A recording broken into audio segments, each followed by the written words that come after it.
Hi viewers, good morning, happy morning. Today fried residency-ஓட kitchen சிட்டிக்கு day சமையல்ல என்னெல்லாம் பார்த்தோம்னா நெல்லிக்காய் ஊறுகாய், தென் வந்து தக்காளி சட்னி, இப்போ வந்து முட்டை கிரேவி ஆகிட்டு இருக்கா. முட்டை கிரேவி நான் சொல்லிட்டேன். இதில் என்னெல்லாம் ஆட் பண்ணியிருக்கேன்னு சாஸ்ட்டுக்காக திரும்ப நான் சொல்கிறேன். 2 சீரகம், 2 சோம்பு, பட்டை போடுங்க. நான் போடல ஆக்சுவலாக. அதுக்கப்புறம் பார்த்தீங்கன்னா அதுக்கப்புறம் வந்து பட்டை, சோம்பு, வெங்காயம், தக்காளி, பூண்டு, அதாவது இஞ்சி பூண்டு ஆட் பண்ணியிருக்கேங்க. ஸோ இதெல்லாமே நான் போட்டுட்டேன்.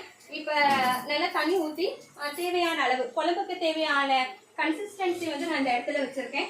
ஸோ எனக்கு டைம் வந்து 7:45 ஆகிடுச்சு. இந்த சைடு ரைஸ் வச்சிருந்தான்னு பார்க்குறேன். டிஃபனுக்கு எல்லாம் ரெடி ஆகிடுச்சுங்க.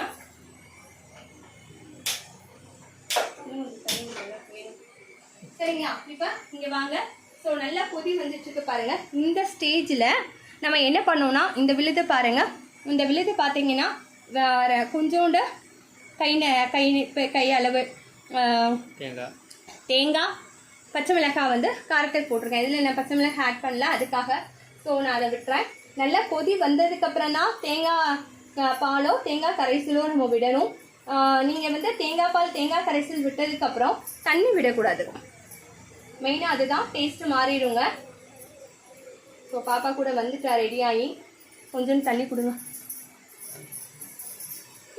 இது எதுக்குன்னு பார்த்தீங்கன்னா சும்மா இந்த மிக்ஸி ஜாருக்காக தான். மித்தபடி நான் எதுவும் வந்து தண்ணி அதிகமாக விட மாட்டேன். ஸோ கொஞ்சம் கெட்டியாக தான் வைக்க சொல்லியிருக்காங்க இன்றைக்கி எங்கள் வீட்டில். அதுக்கேற்ற மாதிரி நான் கன்சிஸ்டன்சி வைக்கிறேங்க. ஸோ பாருங்கள், இதை நல்லா நீங்கள் நல்லா இப்படி இது பண்ணி விடுங்க. நல்லா கலந்துருங்க. நல்லா மிக்ஸ் ஆகிடும் பாருங்கள். ஸோ அந்த கலரிங் பார்த்தீங்கன்னா கடையில் கிடைக்கிற சவுளான கலரில் வந்து நமக்கு வந்துடும். நம்ம இதில் வந்து இதை சேர்த்துருக்கனால என்ன ஆகும்னா நல்லா எண்ணெய் பிரிஞ்சு வந்துடுங்க. எண்ணெய் பிரிஞ்சு வரணும். வதக்கிறப்பயே வந்துருச்சு. ஸோ இப்போ தேவையில்லை நமக்கு. ஸோ இதை நல்லா இப்படி நல்லா இது பண்ணிடுங்க. ஒரு 2 மினிட்ஸ் இருக்கட்டும்.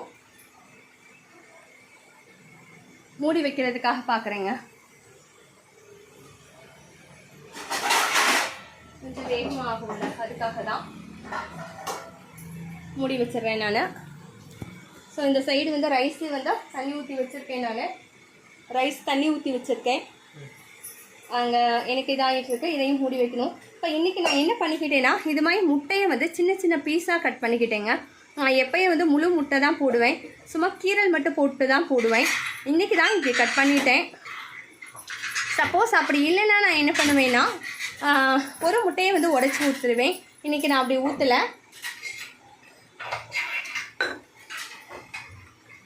நல்லா கொதி வரணுங்க. இப்போ மேலே ஆவி வருதோ, ஸோ அதனால் நான் எடுத்து பார்க்குறேன். நல்லா கொதி வந்திருக்கு பாருங்கள். ஸோ செல்லை காமிக்கிறேன். நான் நல்லா கொதி வந்திருக்கு. ஸோ இந்த இடத்துல நான் பீஸ் பண்ணி வச்ச இந்த முட்டையை வந்து சேர்த்துறேன்.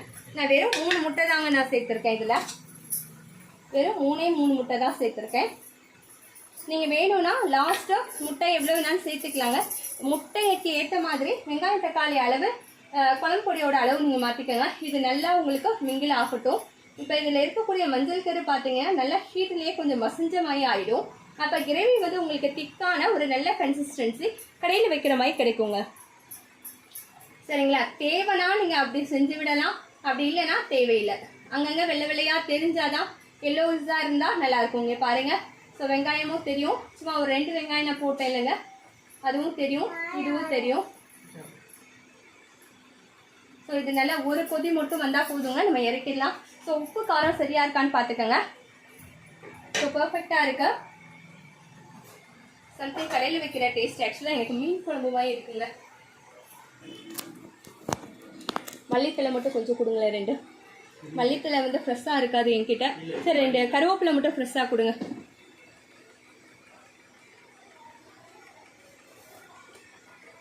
ஓகே வியூவர்ஸ், நானும் வந்து ட்ரெஸ் சேஞ்ச் பண்ணிவிட்டு கிளம்பணும். ஸோ நல்லாவே ஆயிடுச்சு. இப்போ பார்த்தீங்கன்னா இங்கே பாருங்கள், அழகாக நான் இதுக்காக மல்லித்தலை இல்லை என்கிட்ட. ஸோ கருவேப்பிலை தூவி நான் இதை வந்து ஸ்டாப் பண்ணிடுறேன். ஸ்டாப் பண்ணிவிட்டு நான் மூடி வச்சிடுறேங்க. ஏன்னா அந்த ஹீட் வந்து கொஞ்சம் நேரம் இருக்கும், அதுலேயே நல்லா வந்துடும். ஓகே வியூவர்ஸ், பாய் viewers. Today take home message வந்து நம்ம பார்த்துட்டோம். இந்த சைடு வந்து நான் வந்து நெல்லிக்காய் வச்சுருக்கேன்னு சொன்னேன் இல்லையா. ஸோ இதில் நம்ம என்ன பண்ணோம்னா இப்போ இதே நல்லெண்ணெய் எடுத்துக்கிறேங்க. 200 நல்லெண்ணெய் நல்லா காய்ச்சணும்.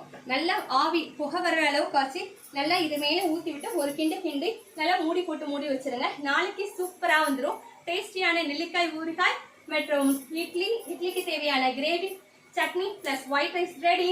ஹாய் வியூவர்ஸ், பிரைம் எக்ஸலன்சியோட டுடே டேக் ஹோம் மெசேஜ் இதுதாங்க. Bye viewers, bye, have a nice day.